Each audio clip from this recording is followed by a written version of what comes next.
کہ وہ شہنشاہ حقیقی اور ہم مسکینوں کو براہ راست حکم فرما رہے ہیں۔ تو جب یا ایھا الذین آمنوا کا لفظ آتا ہے، عبداللہ ابن عباس نے فرمایا کرتے تھے کہ قرآن مجید میں جہاں پڑھو یا ایھا الذین آمنوا سمجھ جاؤ کہ اب مالک الملک خود کوئی بات کر رہے ہیں۔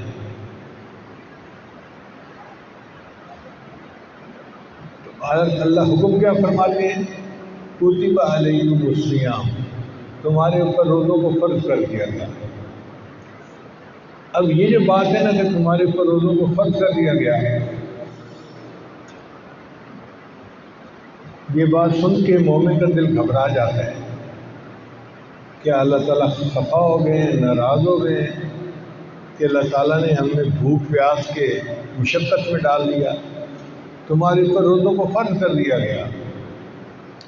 پھر تسلی کے لیے اللہ نے فرما دیا کما کتب علی الذین من قبلکم، تم سے پہلے والوں پر بھی روزے فرض تھے، یہ کوئی سزا نہیں ہے، یہ ایک عبادت ہے، ہم نے جس کو کنٹینیو کیا آگے۔ تم سے پہلوں والوں پر بھی فرض تھی، اب تمہارے اوپر بھی فرض کی جا رہی ہے، تو بندے کو تسلی ہو جاتی ہے کہ سزا کے طور پر کھانا پینا بند نہیں کیا، عبادت تھی جو ہمارے بڑے کرتے تھے اور وہی عبادت ہمیں کرنے کا بھی ہوگا۔ تو تسلی تو ہو جاتی ہے، مگر اللہ تعالیٰ کتنے عظیم ہیں کہ اور زیادہ بات کر دی، لعلکم تتقون، یہ عبادت تمہارے اوپر لازم کرنے کا مقصد کوئی ہمارا فائدہ نہیں ہے، تمہارا فائدہ ہے تاکہ تم متقی بن جاؤ۔ تو روزہ رکھنے کا اصل مقصد یہ ہے کہ اللہ تعالیٰ ہمارے اندر تقویٰ پیدا کرنا چاہتے ہیں۔ تقویٰ کہتے ہیں انسان اپنے نفس کو قابو کر کے گناہ سے بچ نکلے، اس کو تقویٰ کہتے ہیں۔ اور واقعی روزہ یہ صفت بندے کے اندر پیدا کرتا ہے۔ آپ دیکھیں گرمی کا موسم ہے، پیاس لگی ہوئی ہے اور ٹھنڈا پانی فریج کے اندر پڑا ہے، بندہ نہیں پیتا، اور تو اور جب وضو کرنے لگتا ہے تو منہ میں پانی کلی کے لیے ڈالتا ہے۔ اب جو پانی کلی کے لیے منہ میں ڈالا اس میں سے آدھا اندر لے جائے آدھا باہر نکالے، کسی کو کیا خبر؟ لیکن یہ نہیں پانی اندر لے کے جاتا، کیوں؟ اللہ کا خوف ہے۔ اس کو تقویٰ کہتے ہیں کہ انسان اللہ کے لیے یہ سب کچھ کرتا ہے۔ تو روزے کا اصل مقصد تقویٰ کا آ جانا، انسان اپنے نفس کو قابو میں لائے اور اس کو برے کاموں سے بچائے۔ قرآن مجید میں اللہ تعالیٰ نے ایمان والوں کی ایک صفت کا تذکرہ کیا، فرمایا والکاظمین الغیظ، غصے کو پی جانے والے، والعافین عن الناس، انسانوں کو معاف کر دینے والے، واللہ یحب المحسنین، اللہ ایسے نیکوکاروں سے محبت فرماتے ہیں۔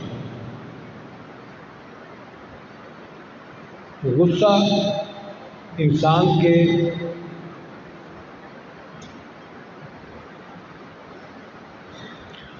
لیے ایک امتحان ہوتا ہے۔ بعض لوگوں کو بے جا غصہ آتا ہے، چھوٹی چھوٹی باتوں پہ غصہ آتا ہے، وہ برا ہے۔ اپنے وقت پہ آئے تو ٹھیک ہے اور کنٹرول میں رہے۔ یہ جو اپنے آپ سے انسان باہر ہو جاتا ہے اور غصے میں آ کے کچھ کہنا شروع کر دیتا ہے، کچھ کرنا شروع کر دیتا ہے، یہ چیز بہت نقصان دہ ہے۔ نبی اسلام نے صحابہ سے پوچھا کہ پہلوان کون ہے؟ عرض کیا اے اللہ کے وسلم جو دوسرے کو پچھاڑ دے، فرمایا نہیں۔ اے اللہ کے وسلم آپ بتا دیجئے پہلوان کون ہے؟ فرمایا پہلوان وہ ہے جو اپنے غصے پہ قابو پا لے۔ تو غصہ تو آ جاتا ہے بندے کو کئی باتوں پر، مگر اس کو پی جانا چاہیے، اس کو برداشت کر جانا چاہیے۔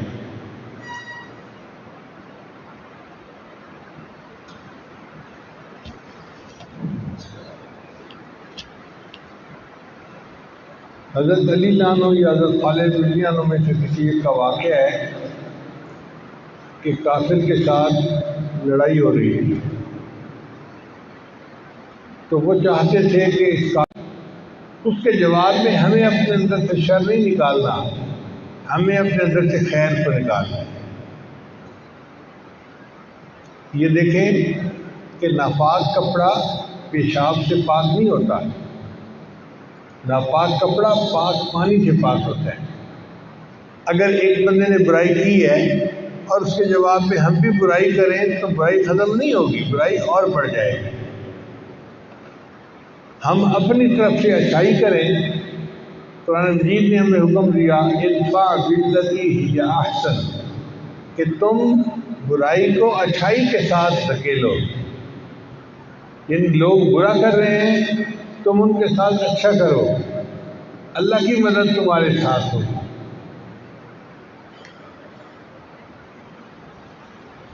ایک شخص خواجہ نظام الدین اولیاء رحمۃ اللہ کے پاس آیا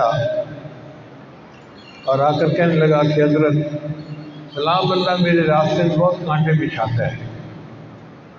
مقصد پوچھنے کا یہ تھا کہ آپ اگر اجازت دیں تو میں اس سے نمٹ لیتا ہوں۔ تو اس نے 2-3 دفعہ پوچھا حضرت وہ میرے راستے میں بہت کانٹے بچھاتا ہے۔ تو حضرت نے جواب دیا اے دوست، اگر کوئی تیرے راستے میں کانٹے بچھائے تو تو اس کے راستے میں کانٹے نہ بچھانا، ورنہ پوری دنیا میں کانٹے ہی کانٹے ہو جائیں گے۔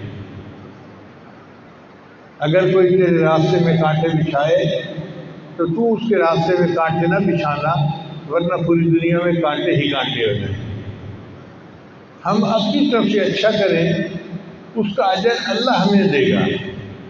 نبی اسلام نے ارشاد فرمایا، حدیث مبارکہ میں ہے سل من قطعک، جو تجھ سے توڑے تو اس سے جوڑ،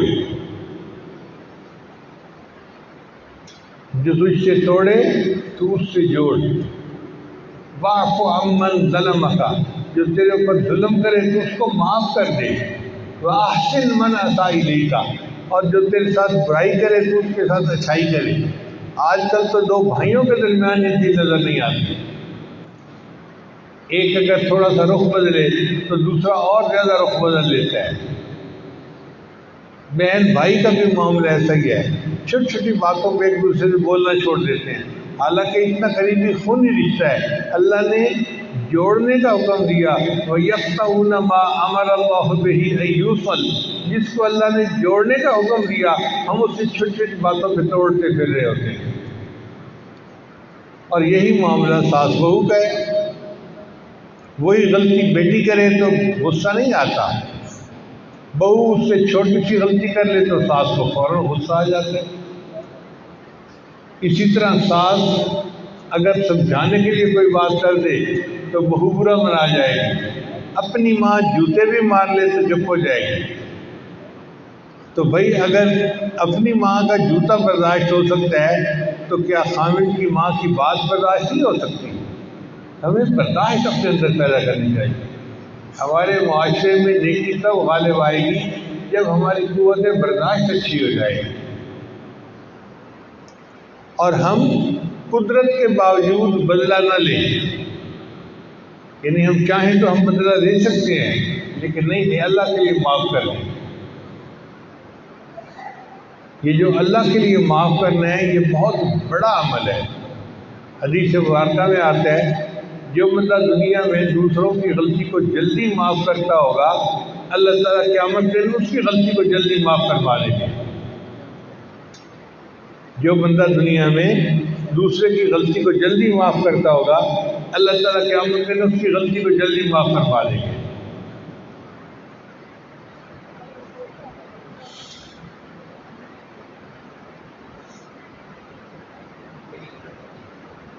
اور ایک حدیث مبارکہ میں نبی اسلام نے ارشاد فرمایا اگر کوئی بندہ غلطی کر بیٹھے اور معافی مانگے اور دوسرا بندہ اس کو کہے کہ میں تجھے معاف نہیں کرتا، یہ کہنے والا کہ میں تجھے معاف نہیں کرتا یہ قیامت کے دن حوض کوثر میں میرے سامنے مت آئے، میں اس کی شکل ہی نہیں دیکھنا چاہتا۔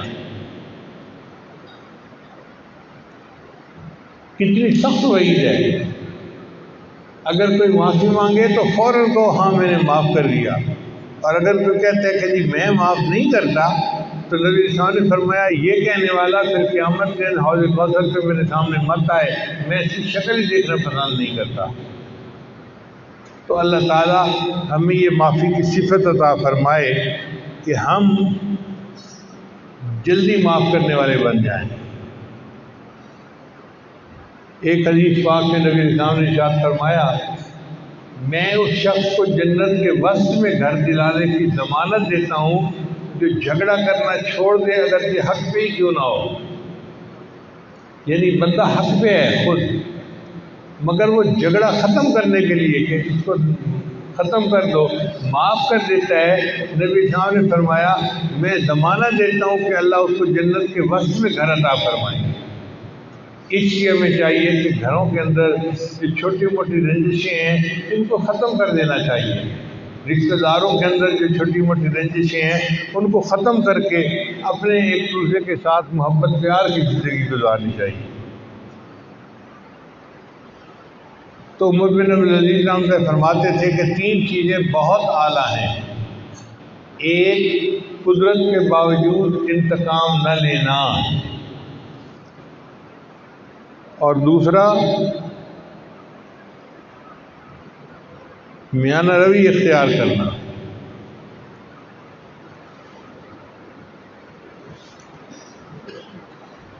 نبی علیہ السلام کی مبارک زندگی کو دیکھیں تو پتہ چلتا ہے کہ آپ صلی اللہ علیہ وسلم کتنا معاف کرنے والے تھے۔ جب اللہ کے محبوب صلی اللہ علیہ وسلم نے ہجرت کرنی تھی تو آپ صلی اللہ علیہ وسلم بیت اللہ سے جدا ہوتے ہوئے بہت دکھی تھے، بہت غمگین تھے۔ اللہ کے گھر کو چھوڑ کے جانا کوئی آسان بات نہیں تھی۔ تو اس وقت بیت اللہ کا کنجی بردار تھا، اس کا نام تھا عثمان۔ آپ صلی اللہ علیہ وسلم نے اس کو بلایا اور فرمایا کہ عثمان تم بیت اللہ کا دروازہ کھول دو، میرا دل چاہتا ہے کہ میں بیت اللہ کے اندر داخل ہو جاؤں اور اللہ کی عبادت کر لوں اور پھر دروازہ بند ہو جائے گا۔ اس نے کہا جی میں دروازہ نہیں کھولتا۔ نبی علیہ السلام خاموش ہو گئے، فرمایا اچھا عثمان، ایک ایسا بھی وقت آئے گا کہ جس پوزیشن پہ تم کھڑے ہو اس پوزیشن پہ میں کھڑا ہوں گا، اور جس پوزیشن پہ میں کھڑا ہوں اس پوزیشن پہ تم کھڑے ہو گے۔ تو وہ کہنے لگا نہیں ایسا نہیں ہو سکتا کہ چابی تمہارے ہاتھ میں ہو اور میں بغیر چابی کے کھڑا ہوں۔ خیر وقت گزر گیا۔ اللہ کی شان دیکھیں کہ نبی علیہ السلام نے مدینہ طیبہ ہجرت فرما لی۔ ہجرت کے 10 سال کے اندر اندر مکہ مکرمہ فتح ہوا۔ جب مکہ مکرمہ فتح ہوا تو آپ نے عثمان کو بلوایا۔ عثمان آ گیا، آپ نے حکم دیا عثمان بیت اللہ کی چابی مجھے دو۔ اب عثمان تو انکار نہیں کر سکتا تھا، اس کو چابی دینی پڑی۔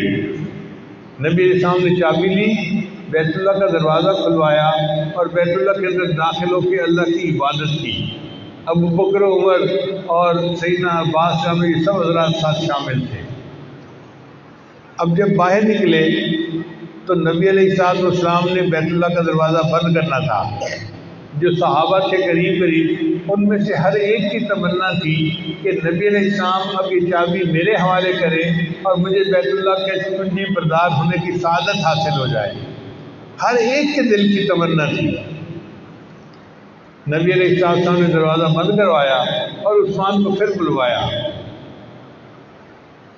فرمایا عثمان یاد کرو اس وقت کو جب میں نے تمہیں کہا تھا کہ ایک وقت آئے گا کہ جس پوزیشن پہ تم کھڑے ہو میں ہوں گا اور جس پوزیشن پہ میں کھڑا ہوں تم ہوگے۔ دیکھو میرے اللہ نے بات کو سچ ثابت کر دیا۔ آج کنجی میرے ہاتھ میں ہے اور تمہارا ہاتھ خالی ہے، لیکن تم نے جو میرے ساتھ کیا تھا میں تمہارے ساتھ وہ نہیں کروں گا، میں کنجی تمہیں ہی واپس دیتا ہوں۔ اگر اللہ کے حبیب ہم چاہتے تو اس سے کنجی لے سکتے تھے۔ اللہ نے آپ کو وہ اس وقت فتح عطا فرمائی تھی، مگر آپ نے بدلہ نہیں دیا، اسی کو واپس دیا۔ فرمایا کہ یہ قیامت تک چابی تمہارے ہی خاندان کے اندر رہے گی۔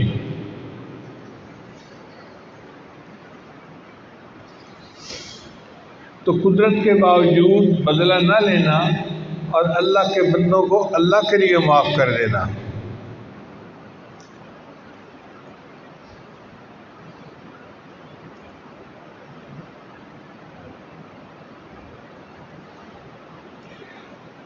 دوسری چیز جو اللہ کو بہت پسند ہے وہ ہے میانہ روی اختیار کرنا۔ میانہ روی خیر الامور اوسطها، نبی صاحب نے فرمایا کہ میانہ روی سب سے بہتر عمل ہے، یعنی نہ انسان فضول خرچی کرے نہ انسان کنجوسی کرے، درمیان کا راستہ اختیار کرنا، اس کو نبی صاحب نے پسند فرمایا۔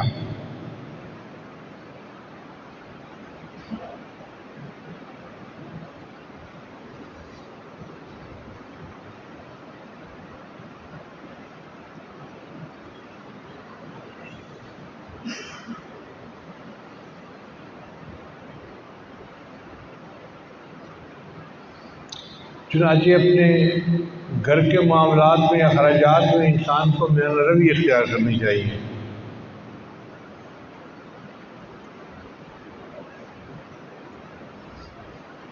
بہت سارے کام ہم صرف اس لیے کرتے ہیں کہ لوگ کیا کہیں گے۔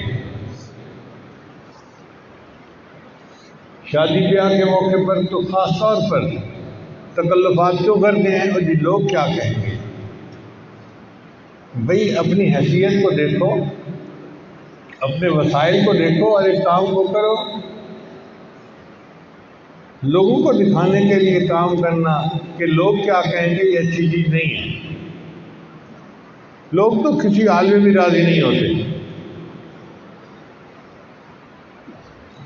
کہتے ہیں کہ باپ بیٹا جا رہے تھے تو ان کے پاس ایک گدھا تھا، تو دونوں اس کے اوپر سوار ہو گئے۔ تو کسی نے دیکھا تو اس نے کہا اندازہ کرو ایک گدھا ہے اور اس پر دو بندے بیٹھے ہوئے ہیں۔ تو انہوں نے سوچا کہ چلو بھائی ایک بیٹھ جاتے ہیں۔ تو بیٹے نے چلنا شروع کر دیا اور باپ بڑی عمر کا تھا، وہ گدھے کے اوپر بیٹھ گیا۔ تھوڑی دور آگے گئے تو لوگوں نے کہا کہ یہ کیسا بیٹا ہے،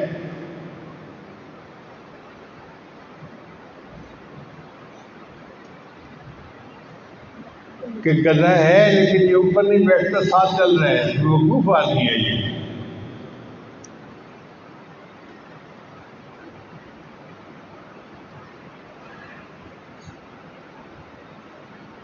تو بیٹے نے کہا کہ ابو جی بات تو پھر بھی لوگ کر رہے ہیں۔ کہتے ہیں کوئی بات نہیں بیٹا، میں چلتا ہوں تم اوپر بیٹھ جاؤ۔ اب جب بیٹا اوپر بیٹھا باپ چلنے لگا تو لوگوں نے کہا جی اندازہ کرو کہ بوڑھا باپ چل رہا ہے اور جوان بیٹا گدھے کے اوپر بیٹھا ہوا ہے۔ تو اس پر دونوں نے چلنا شروع کر دیا اور ساتھ ساتھ گدھا بھی چل رہا ہے۔ تو لوگوں نے دیکھا تو کہنے لگے اندازہ کرو ان جیسا کوئی بیوقوف ہوگا کہ گدھا بھی موجود ہے اور پھر بھی پیدل چل رہے ہیں۔ یعنی کسی صورت میں لوگ تو مطمئن ہوتے ہی نہیں نا، بات تو انہوں نے کرنی ہی ہوتی ہے۔ جب انہوں نے بات کرنی ہے تو کیوں نہ انسان اپنے آپ کو دیکھے اور اپنے معاملات کو سیر کرے۔ اس لیے یہ نہ دیکھیں کہ لوگ کیا کہیں گے، ایک چیز دیکھیں اللہ کیا کہیں گے۔ جب یہ چیز ہمارے اندر آ گئی نا کہ اس کام میں اگر کروں گا تو اللہ کیا کہیں گے، تو ہماری زندگی سنور جائے گی۔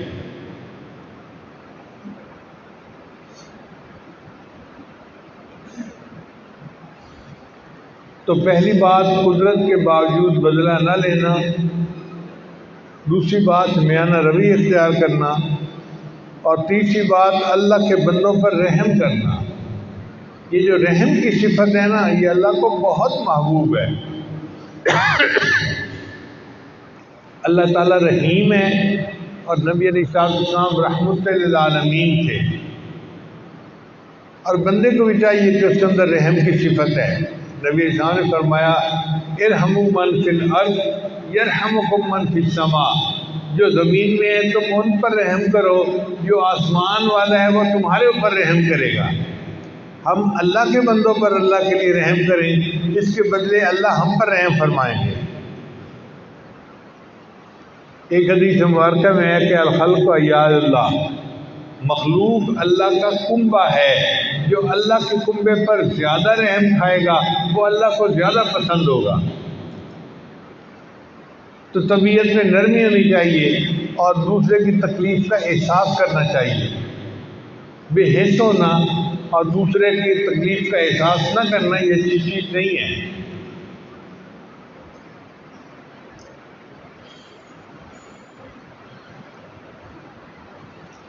کتابوں میں ایک واقعہ لکھا ہے کہ ابراہیم اعظم رحمۃ اللہ علیہ وقت کے بادشاہ تھے، نیک آدمی تھے۔ ایک رات انہوں نے خواب دیکھا کہ کوئی بوڑھا بندہ بیٹھا ہے، تیز روشنی کے اندر کچھ لکھ رہا ہے۔ انہوں نے اس سے پوچھا تم کون ہو؟ اس نے کہا جی میں فرشتہ ہوں۔ کیا کر رہے ہو بھائی؟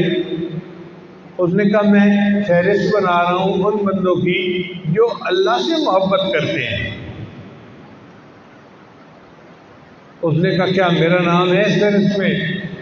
میرا تمہارا نام کہا، تم بادشاہ ہو، سارا دن اپنا دربار میں کام کرتے ہو اور لوگوں کے کاموں میں پھنسے رہتے ہو، تو اللہ سے محبت کرنے والے تو مصلی پہ وقت گزارتے ہیں، تخت پہ وقت نہیں گزارتے، تمہارا نام نہیں ہے۔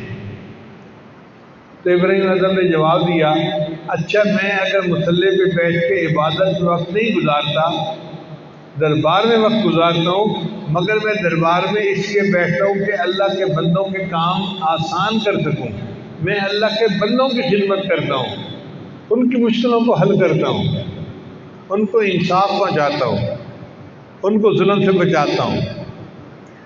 تو اگر تم میرا نام اللہ کی محبت کی فہرست میں نہیں لکھ سکتے تو اس میں لکھ دو کہ میں اللہ کے بندوں سے محبت کرتا ہوں۔ اس نے کہا اچھا میں لکھ لوں گا۔ خواب ختم ہو گیا۔ پھر کچھ عرصے کے بعد انہوں نے پھر خواب دیکھا، وہی منظر تھا۔ فرشتے سے پوچھا کیا کر رہے ہو؟ اس نے کہا میں فہرست لکھ رہا ہوں ان لوگوں کی جن سے اللہ محبت کرتے ہیں۔ تو ابراہیم اعظم نے کہا کہ میرا نام ہے؟ اس نے کہا دیکھو سب سے پہلے تمہارا ہی نام ہے، تم چونکہ اللہ کے بندوں سے محبت کرتے ہو، اس کے بدلے اللہ تم سے محبت کرتے ہیں، اللہ نے تمہارا نام سب سے پہلے لکھوا دیا ہے۔ ہم اللہ کے بندوں سے اللہ کے لیے محبت کریں گے، اس کے بدلے اللہ ہم سے محبت فرمائیں گے۔ اس لیے اپنے گھروں میں بھائی بھائی سے محبت کرے، میاں بیوی آپس میں محبت کی زندگی گزاریں، پڑوسی پڑوسی کے ساتھ محبت پیار کے ساتھ وقت گزارے، ایک مسلمان بھائی دوسرے مسلمان بھائی کے ساتھ محبت کا وقت گزارے۔ ہمارا معاشرہ رحم و کرم والا معاملہ ہونا چاہیے، ایک دوسرے کے ساتھ محبت و پیار والا ہونا چاہیے۔ چھوٹی چھوٹی باتوں پہ ایک دوسرے کے ساتھ لڑنا جھگڑنا شروع کر دینا یہ اچھی علامت نہیں ہے۔ چنانچہ رمضان مبارک کا مہینہ ہمیں یہی سکھانے کے لیے آیا ہے کہ ہم اپنے نفس کو لگام ڈالیں، گناہوں سے بچائیں اور تقوی کی زندگی اختیار فرمائیں۔ اللہ تعالی ہمیں تقوی و طہارت کے ساتھ رمضان مبارک کا یہ گزارنے کی توفیق عطا فرمائے۔ وآخر دعوانا ان الحمد للہ رب العالمین۔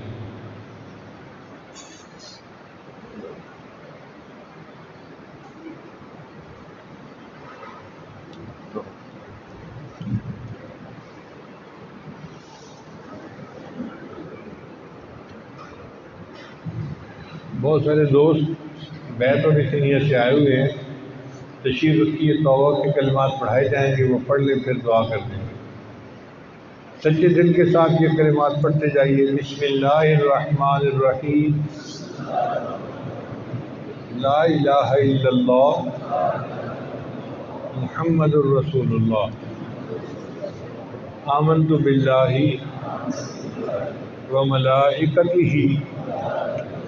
وکتبہ ورسلہ والیوم الآخر والقدر خیرہ وشرہ من اللہ تعالی والبعث بعد الموت، آمنت باللہ کما ہوا باسمائہ وصفاتہ وقبلت جمیع احکامہ اقرار باللسان وتصدیق بالقلب، اشہد ان لا الہ الا اللہ واشہد